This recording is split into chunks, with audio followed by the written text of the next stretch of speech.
میں نے جتنے زندگی کے سال ہو گئے ہیں بتاتے بتاتے بتاتے مجھے آج تک کوئی ایسا نہیں ملا کہ رزق دیدار مصطفیٰ 2، رزق دیدار مصطفیٰ، جادو جنات اثرات اور بندشوں کا جڑ سے خاتمہ، برکت 4، لا علاج بیماریوں کا خاتمہ 5، بے شمار برکات، لا علاج بیماریاں، دکھی بیماریاں ہیں۔ زندگی میں اس کے بہت تجربات، بہت کمالات، جس نے بھی یقین سے پڑھا اللہ پاک نے اس کے لیے نہریں کھول دی، صحت کی بھی، رزق کی بھی، عزت کی بھی، برکت کی بھی، عطا کی بھی، شفقت کی بھی۔ میں ابھی سفر میں تھا تو ایک صاحب مجھ سے کہنے لگے تنخواہ آتی ہے ختم ہو جاتی ہے، کیا کروں؟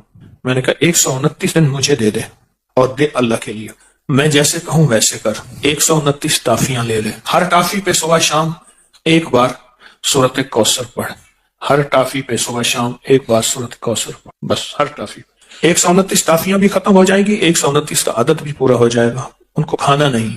129 دن کے بعد ان ٹافیوں کو تقسیم کر دے بچوں میں، اول آخر ہر دفعہ 3 بار درود پاک اور ہر بار بسم اللہ الرحمن الرحیم ساتھ۔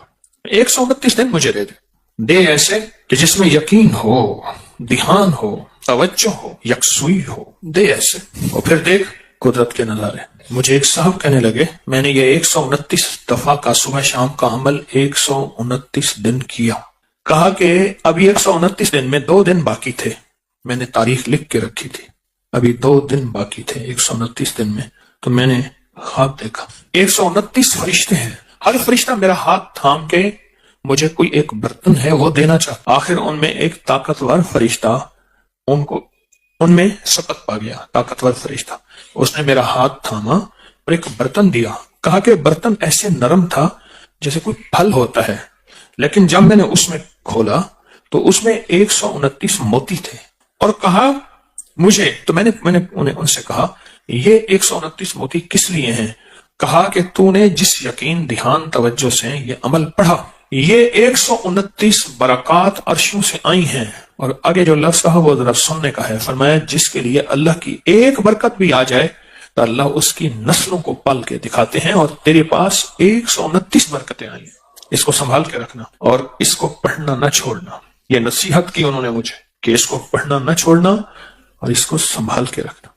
آپ کو سوچیں 129 بار سورۃ کوثر پڑھنے میں کتنا وقت لگتا ہے، 5 منٹ، 10 منٹ، 15 منٹ، 20 منٹ، 1 گھنٹہ، 2 گھنٹے، کتنے لگتے ہیں؟ ایک صاحب کہتے ہیں 8 منٹ، ایک کہتے ہیں 15 منٹ، 20 منٹ، چلو میں 20 منٹ لیتا ہوں۔ 24 گھنٹوں میں اگر 20 منٹ اپنی اور اپنی نسلوں کے لیے صبح دے دیں اور 20 منٹ اپنی اور اپنی نسلوں کے لیے شام کو دے دیں، سودا مہنگا ہے۔ ایک بات ذہن نشین رکھیے گا، آنے والا وقت اتنا مشکل ترین وقت آ سکتا ہے، اتنا مشکل ترین وقت کہ مہنگائی، روزی روٹی، رزق انتہائی مشکل وقت ہے آنے والا۔ کوئی خوش قسمت انسان ہوگا جو آنے والے وقت میں کہے گا کہ میرا رزق کشادہ ہے، میرا رزق کشادہ ہے، میرا رزق کشادہ ہے، الا ما رحم ربی، جس پہ اس کی رحمت ہوگی کہ میرا رزق کشادہ ہے۔ چند سالوں میں جو مہنگائی ہوئی ہے، کیا یہ ہمارے گمان میں تھی، خیال میں تھی، سوچوں میں تھی؟ یہ بادشاہ کا قصور تو نہیں ہے، یہ تو عرشوں سے فیصلے ہوئے ہیں۔ میں ایک آپ کو یقینی بات بتاؤں، آپ اس مہنگائی سے نہیں گزر رہے جس مہنگائی سے دنیا کے ملک گزر رہے ہیں، یہ میری بات حقیقت ہے۔ جب انسان باہر نکلتا ہے پتہ چلتا ہے یہ کیا، جس میں اللہ چاہے اس میں مہنگائی کا اثر ہی نہ ہو۔ سورۃ کوثر آ گئی تو پھر تو سمندر کیا، دریا کیا، نہر کیا، کائنات آ گئے، اور یہ دریا ہمارے بتانے کے ہیں، یہ دریا ہے، دنیا کے بڑے بڑے دریا موجود ہیں، یہ ہمارے سمجھانے کے لیے ہیں۔ جو اللہ کے خزانے کے دریا ہیں وہ کون پہچان سکتا ہے، وہ کون جان سکتا ہے، وہ کس کی سمجھ میں آ سکتی ہے کہ اللہ کے خزانے میں کتنے بڑے دریا ہیں۔ آپ کی زبان پہ سورۃ کوثر آئی ہے تو معلوم ہوا کہ اللہ کوثر کے خزانے آپ کو دینا چاہتے ہیں تو زبان پہ جاری کیا ہے۔ عطا اس وقت ہوتی ہے جب اوپر سے شفقت ہوتی ہے، اور جب شفقت ہوتی ہے پھر عطا ہوتی ہے۔ سورۃ کوثر آئی ہے، پرانی بات ہے، ایک صاحب مجھے ملے، کہے آپ سورۃ کوثر بتاتے ہیں، میں جو بتاتا ہوں۔ مجھ سے کہنے لگے کہ میرے والد کہتے تھے کہ میرے پردادا، اس وقت میں چھوٹا سا تھا، میرے والد کہتے ہیں کہ میرے پردادا، والد کہتے ہیں میں اس وقت چھوٹا سا تھا، میرے پردادا کہتے تھے بیٹا کبھی روزی روٹی کا فکر نہ کرنا، کبھی فقر اور غربت کا فکر نہ کرنا، کبھی قرضوں کا فکر نہ کرنا، اور کبھی تیرے اوپر جادو کوئی حملہ آور ہو، دنیا کا کوئی بڑا جادوگر ہے اس کا فکر نہ کرنا۔ کس کو کہتے تھے؟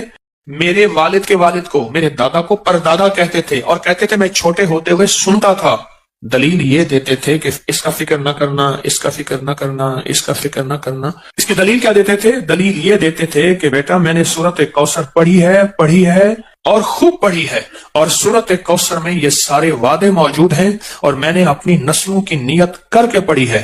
اللہ سچا، اس کے وعدے سچے، لہذا پریشان نہ ہونا۔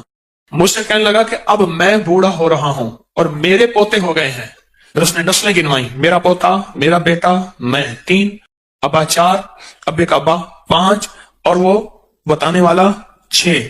کہا کہ 6 نسلوں میں یہ چیزیں نہیں ہیں جو وہ بابا کہتے، 6 نسلوں میں یہ چیزیں نہیں ہیں۔ میں نے اللہ سے منوایا ہے، میں نے نسلوں کی نیت کر کے پڑھا ہے، میں نے اللہ سے منوایا ہے۔ جو بھی گڑ گڑا کے پڑھے گا، بھکاری بن کے پڑھے گا، محتاج بن کے پڑھے گا۔ دیکھیں ہم اللہ پاک کی بارگاہ میں اگر 129 بار سورۃ کوثر پڑھ لیں، اور یہ 129 جو حرف ہے نا، لطیف، لام، طوا، یا اور فا، یہ اس کے عدد ہیں، یاد رکھیے گا۔ اللہ لطیف بعبادہ، اللہ کا نام جو لطیف ہے نا، جس کو ہم یا لطیف کہتے ہیں، اللہ کا نام جو لطیف ہے اس کے عدد ہیں 129۔ اگر آپ کہیں 129 لکھتے ہیں کسی نمبر کے طور پہ تو پوچھا کیوں لکھتے ہیں؟ کہا محض اس کا لطف و کرم ہے، یہ میرا کمال نہیں ہے۔ یہ جو 129 کے عدد ہے نا، میں آج آپ کو 129 کے عدد کی طاقت ذرا بتاؤں۔ 1 طاق ہے، 9 طاق ہے، پھر 2 اور 1 کو ملائیں کتنے بن جائیں؟ 3، اور 3 کیا ہے؟ اس میں ایک اور چیز بتاؤں، جس عدد میں 1 اور 9 آئے، جہاں بھی عدد میں 1 اور 9 آئے، فرمایا بسم اللہ الرحمن الرحیم کے 19 کیا حروف ہیں، اور جہنم کے وہ 19 فرشتے جو سزا دینے والے ہیں۔ جو بندہ ان 19 حروف کو پڑھے گا، پڑھے میرے ساتھ، بسم اللہ الرحمن الرحیم، یہ 19 حروف اس کی حفاظت کریں گے، اور صرف بسم اللہ الرحمن الرحیم کے پڑھنے سے 129 کی عدد کی طاقت ہے، اور 129 کا عدد اس کی لطف اور کرم کو بیان کر رہا ہے۔ جو بندہ 129 کی عدد میں کوئی چیز پڑھتا ہے کہ سورۃ کوثر 129 ہے، وہ اصل میں یہ کہہ رہا ہے کہ مولا اس کی زبان پہ جاری ہونا بھی تیری کریمی ہے، اس کا پڑھوانا بھی تیرا فضل ہے اور تیرا لطف اور کرم ہے، اور اس کی تاثیر ایک وہ ہے جو میرے علم میں ہے، ایک وہ ہے جو تیرے علم میں ہے۔ یہ بھی بڑی اہم بات ہے، ایک وہ ہے جو میرے علم میں ہے، میں نے معلومات لی، تسبیح خانے سے سنی، کتابوں میں پڑھی، بڑوں سے سنی، کسی کتاب میں پڑھا، کسی تحریر میں پڑھا، میرے دل میں وجدان پیدا ہوا۔ ایک وہ ہے جو میرے علم میں ہے، ایک وہ ہے جو تیرے علم۔ تو اللہ تیرا علم کامل ہے، اس کے پڑھنے کی وہ طاقت بھی عطا فرما جو تیرے علم میں ہے، وہ تاثیر بھی عطا فرما جو تیرے علم میں ہے۔ کیوں؟ ہونا تیری سب کچھ رحمت اور تیرے لطف و کرم سے ہے۔ یہ 129 کا عدد اس کی رحمت کو بول رہا، اس کی عطا کو بول رہا، اس کی شفقت کو بول رہا، اس کی شان کریمی کو بول رہا۔ اور پھر وہ ایک صاحب نے مجھے جو سچا خواب سنایا تھا، برتن تھا ایسے نرم جیسے پھل ہو، اس میں 129 موتی تھے، اور وہاں کہنے والے نے کہا یہ 129 موتی دراصل 129 برکات ہیں۔ جب کسی سے برکتیں لٹ جاتی ہیں، جب کسی سے برکتیں چلی جاتی ہیں، اس وقت وہ بندہ پھر سچا ویران ہو جاتا ہے۔ جب برکتوں کے دروازے کھلتے ہیں، پھر زمین اور آسمان کے خزانے اس کے لیے وسیع ہوتے ہیں۔ جب برکتوں کے دروازے کھلتے ہیں، بزرگ تھے دعا کر رہے تھے، بابا جی دعا کر رہے تھے کہ اللہ مجھ سے دولت چھین لینا، مجھ سے ملک اگر چھیننا ہے چھین لینا، اللہ مجھ سے صحت چھین لینا، میں شکوہ نہیں کروں گا، تیری عطا ہے تو جس کو دے، جس سے لے لے، لیکن اللہ مجھ سے برکت نہ چھیننا۔ کیوں؟ صحت ملی اور برکت اگر موجود ہوئی، صحت واپس آ جائے گی، اگر برکت موجود ہوئی دولت واپس آ جائے گی، اگر برکت موجود ہوئی نعمتیں، اقتدار، عروج، کمال مجھے واپس مل جائے گا۔ لیکن 129 کے عدد میں برکت ہے۔ اگر یہ عدد کچھ نہیں تھے، پھر اللہ کہتا فجر پڑھو، کوئی فجر کی 20 پڑھتا رکھاتے، عشق والے ہوتے جو پڑھنے کھڑتے فجر، تہجد سے جو شروع کرتے فجر پڑھتے پڑھتے پڑھتے پڑھتے، جو مجھ جیسے کمزور ہوتے وہ 2-4 پڑھ لیتے۔ اگر عدد کچھ نہیں ہے پھر فجر 2 ہی کیوں ہے اور مغرب 3 کیوں ہے؟ اگر عدد کچھ نہیں ہے پھر 30 روزے کیوں ہیں؟ اگر عدد کچھ نہیں ہے تو 7 چکروں کو ایک طواف کیوں فرمایا؟ اگر عدد کچھ نہیں ہے تو 9 ذی الحجہ ہی حج کیوں ہے؟ 10 ہو جاتا، 8 ہو جاتا۔ عدد ہیں والفجر ولیال عشر، وہ 10 راتیں آخر کیوں ہیں؟ ذی الحجہ کی 10 راتیں جن کی اللہ نے قسم کھائی ہے وہ کیوں ہیں؟ اور اگر عدد کچھ نہیں تو آخری عشرہ کیوں ہے؟ پھر آخری عشرہ رمضان کا، پھر اس میں طاق راتوں کا فرمایا، 21، 23، 25، 27، 29 کیوں فرمایا؟ بعض اوقات ہماری ناواقفیت کہ ہم کہتے ہیں یہ عدد کہاں سے آ گئے؟ یہ کائنات عدد کے ساتھ اللہ نے جوڑ کے رکھی ہے۔ اگر عدد کچھ نہیں ہے تو اللہ کو طاق کیوں پسند ہے؟ راز ہیں، راز ہیں، راز ہیں، اور راز کو راز میں رہنے دیں۔ اپنی عقلیں استعمال کریں گے تو راز سے محروم ہو جائیں گے، لیکن جو اس راز کو پالے گا وہ نصیبوں اور قسمتوں والا۔ جس کو کوثر مل گیا، نہ رزق کی کمی، نہ صحت کی کمی، نہ عزت کی کمی، نہ برکت کی کمی، اس کے ارد گرد حفاظت، کفایت، کفالت، برکت کا نظام ہے۔ اور پھر بھی کہتے ہیں کہ آپ کے دشمنوں کو اگر سمجھ نہیں آئے گی تو پھر ہم آپ کے دشمنوں کو نیست و نابود کر دیں گے کہ ان نشان اکا اور ابتر، ان کی حالت ابتر ہو جائے گی اور وہ ابتر سے ابتر ہو جائیں۔ اب ایک سوال ہے، جب آپ 129 بار سورۃ کوثر پڑھتے ہیں، رزق کیوں بڑھتا ہے؟ یہ ایک اہم سوال ہے، رزق کیوں بڑھتا ہے؟ برکتوں کے دروازے کیوں آتے ہیں؟ وسعت کے دروازے کیوں آتے ہیں اور کہاں سے آتے ہیں؟ غیبی نظام کیسے متوجہ ہوتا ہے؟ ایک سوال ہے اور بہت اہم سوال ہے۔ کچھ نادیدہ طاقتیں ہیں، یہ لفظ میرا غور سے سنیے گا، جو ہمارا رزق کھاتی ہیں، ہماری چیزیں کھاتی ہیں اور چھینتی ہیں۔ کچھ نادیدہ طاقتیں ہیں، کچھ نادیدہ طاقتیں جو ہمارا رزق اور ہماری چیزیں کھاتی ہیں۔ اس وقت جب اس پہ اللہ کا نام نہ لیا جائے، وہ چیزیں ہمارا رزق کھاتی ہیں، ہمارا مال کھاتی ہیں، ہمارا سرمایہ کھاتی ہیں، ہمارا خون پیتی ہیں، ہمارا کھانا، ہمارا گوشت چیزیں کھاتی ہیں۔ جب یہ کوثر پڑھتے ہیں نا تو سورۃ کوثر کی طاقتور حصار، طاقتور دیوار، سورۃ کوثر کا طاقتور حصار اور طاقتور دیوار، یہ ایک پل کے اندر ایسی دیوار آ جاتی ہے، ایسی بس ایک دیوار آ جاتی، اس کے ارد گرد دیکھی نہیں آتی۔ اچھا چلو، اگر دیوار کو میں انگریز کی زبان میں سجاؤں، جیمر لگے ہیں، موبائل کی کال جو ہے سگنل نہیں آ رہے، جیمر لگے ہیں، وہ جیمر کی دیوار دکھاؤ کہاں ہے، دکھاؤ تو۔ مجھے ایک صاحب کہنے لگے میری آواز کٹ جائے تو میں جیل کے ساتھ ہوں، میرا گھر جیل کے ساتھ ہے، یہاں جیمر لگے ہوئے ہیں، تو پھر کروں گا۔ اس نے پہلے بتایا، یا اس نے کہا جی ہمارے دفتر میں انہوں نے خود جیمر لگا دیا، ہم فون جمع نہیں کراتے تھے، انہوں نے خود جیمر لگا دیا، چل بھائی جاؤ۔ یہ جیمر کی دیوار کبھی مجھے دکھا دے کوئی بندہ، میں نے تو نہیں دیکھی، میرے پاس نہ علم ہے، نہ تقوی ہے، نہ بزرگی ہے۔ کوئی بندہ مجھے جیمر کی دیوار دکھائے، جو آخر دیوار ہوتی ہے نا جس سے ہمارے سگنل بند ہو جاتے ہیں۔ اللہ پاک جل شان ہو اسی طرح جیمر لگا دیتا ہے ان چھیننے والی طاقتوں اور قوتوں کو، اور دنیا کے جیمر توڑنے کے لیے بھی طاقتیں موجود ہیں، لیکن رب کے جیمر کو کوئی نہیں توڑ سکتا۔ زندگی میں جب بھی کہیں مشکلیں آئی ہیں، جب بھی کہیں پریشانی آئی ہیں، جب بھی کہیں الجھنیں امت کو آئی ہیں، جب بھی کہیں اولاد نہیں ہے، رزق نہیں ہے، صحت نہیں ہے، عزت نہیں ہے، سکون نہیں ہے، چین نہیں ہے، راحت نہیں ہے، جادوؤں نے گھیر لیا، بندشوں نے تباہ کر دیا، حاسدین نے برباد کر دیا، مشکلوں نے سر چڑھ کے ہمیں جھکا دیا، حالات نے ہماری زندگی کو تنگ کر دیا، کوئی پریشانی کی ضرورت نہیں۔ مجھے کہنے لگے کہ ہمارے علاقے میں صاحب ہیں، بابا جی ہیں، کوئی بھی مشکل ہو وہ بیٹھ کے سورۃ قل ہو اللہ پڑھاتے ہیں، ان کے پاس 7 کھانے لے جانے پڑتے ہیں، 7 کھانے لے جانے پڑتے ہیں، وہ سورۃ قل ہو اللہ پڑھاتے ہیں بٹھا کے بندوں کو، اور ان کے لیے کھانے ضروری ہیں، کھانے اچھے ہوں، ایک سوٹ ہو، 7 کھانے ہوں، ایک خوبصورت تکیہ ہو، ایک کھیس اچھا بہترین بچھونا ہو، ایک بسترے کی چادر ہو، اور 7 کھانے ہوں۔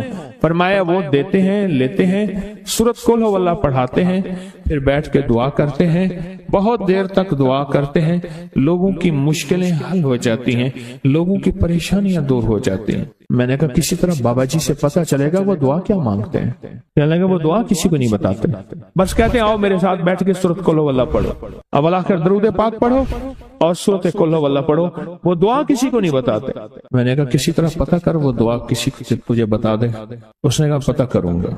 کچھ عرصے کے بعد بندہ مجھے ملا، آتے یہ کاغذ دیا، اور کاغذ دے کے مجھے کہنے لگا آپ کو یاد ہے آپ نے میری ایک ذمہ داری لگائی تھی، اور وہ ذمہ داری یہ لگائی تھی کہ ایک ہمارے ہاں بابا جی ہیں، ان کے پاس کوئی دنیا کی مشکل، پریشانی، الجھنیں، ناکامیاں، حالات، مسائل، بے اولادی، جادو، جنات، اثرات، بندشیں، کوئی بھی ہے، وہ مسئلے حل ہوتے ہیں، لیکن ان کی شرطیں یہ ہیں، خوبصورت تکیہ لیتے ہیں، بہترین سوٹ لیتے ہیں، بستری کی چادر لیتے ہیں، ایک کھیس یعنی پورا بستر لیتے ہیں، اور کہا اگر سردیاں تو ایک خوبصورت رضائی بھی لیتے ہیں، اور 7 رنگ کے کھانے لیتے ہیں، عطر کی خوشبو لیتے ہیں، یہ لیتے ہیں، یہ لیتے ہیں، وہ پھر آپ چھوڑ کے آ جائیں وہ ان کے ہوتے ہیں، بس آپ کو وہ دعا دے دیتے ہیں اور بٹھا کے سورۃ قل ہو اللہ پڑھتے ہیں۔ میں نے کہا کس طرح پتہ کر کے یہ عمل کیا ہے؟ پتہ کر یہ عمل کیا ہے؟ اس نے آیا نا تو اس نے مجھے خط دیا، اور خط دیتے ہی اس نے کہا کہ میں نے پتہ کیا ہے اس عمل کا، کسی طرح سے ان کے گھر کی ایک خاتون ہماری خواتین سے نسبت تھی، انہوں نے بتایا ہے وہ ساری صورت قل هو اللہ وہ حضور کے گھرانے کو اس بارگاہ میں پیش کرتے ہیں، ان ہستیوں کو پیش کرتے ہیں، ان ہستیوں کو پیش کرنے کے بعد پھر ان کے وسیلے سے دعا کرتے ہیں اور کہتے ہیں آپ بھی ہمارے لیے دعا فرمائیں۔ یہ کہنا شرک نہیں ہے، خیال کرنا میں امت کو شرک پہ نہیں لگا رہا، بدعت پہ نہیں لگا رہا، میرے ساتھ ہر عمل کے بڑے بڑے حوالے ہیں، میرے ساتھ ہر عمل کی بڑی بڑی طاقتور لنکس اور ریفرنس ہیں، میں نہیں لگا رہا۔ میں ایک وعدہ کرتا ہوں اور ایک دعویٰ کرتا ہوں، لیکن وہ دعویٰ نہیں ہے نہ وعدہ ہے۔ کوئی آ کے یہ نہ کہے کہ ظالم ساری عمر خور بھی شرک اور بدعت میں لگا اور ہمیں بھی شرک اور بدعت پہ لگایا اور میری قبر پہ کوئی پاؤں نہ مارے۔ ہاں یہ ضرور آ کے کوئی کہے اللہ اس کی قبر پہ ترس کھا اور رحم فرما، ساری عمر تیرے اور تیرے حبیب کی سچی راہیں دکھاتا رہا اور محمد آل محمد کی سچی راہیں دکھاتا رہا، یہ وہ شخص ہے اللہ اس پہ ترس کھا، اللہ اس کو معاف کر دے۔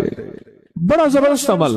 مجھے آ کے جب کاغذ دیا نا، کاغذ میں دیا تو انہوں نے کہا کہ خواتین کے ذریعے ہمیں جو پتہ چلا، اور وہ پتہ یہ چلا کہ موصوف حضور کے گھرانے کو یہ ساری سورت اخلاص، ساری سورت قل هو اللہ، یہ درود، یہ عمل ہدیہ کرتے ہیں اور حضور کے گھرانے کو ہدیہ کر کے پھر ہماری مشکل کی دعا کرتے ہیں اور بہت گڑ گڑا کے دعا کرتے ہیں اور پھر ان کو ہدیہ دے کے عرض کرتے ہیں آپ بھی ہمارے لیے دعا فرمائیں، اور بہت دیر تک پھر آمین کہتے ہیں، آمین۔ اور اس تصور کے ساتھ، یہ تصور ذرا غور سے سنیے گا توجہ سے، اس تصور کے ساتھ کہ وہ ہستیاں میرے لیے دعا کر رہی اور میں آمین کہہ رہا اور اللہ کی بارگاہ میں ان کی دعائیں قبول ہو رہی اور اللہ کی عرشوں پہ دعائیں پہنچ گئیں اور جبریل لے کر چلے گئے، اللہ کے حضور دعا رکھی گئی اور اللہ نے اپنی طاقت اور قدرت کی مہر قبولیت کی لگا دی۔ کیا یہ عمل ہے؟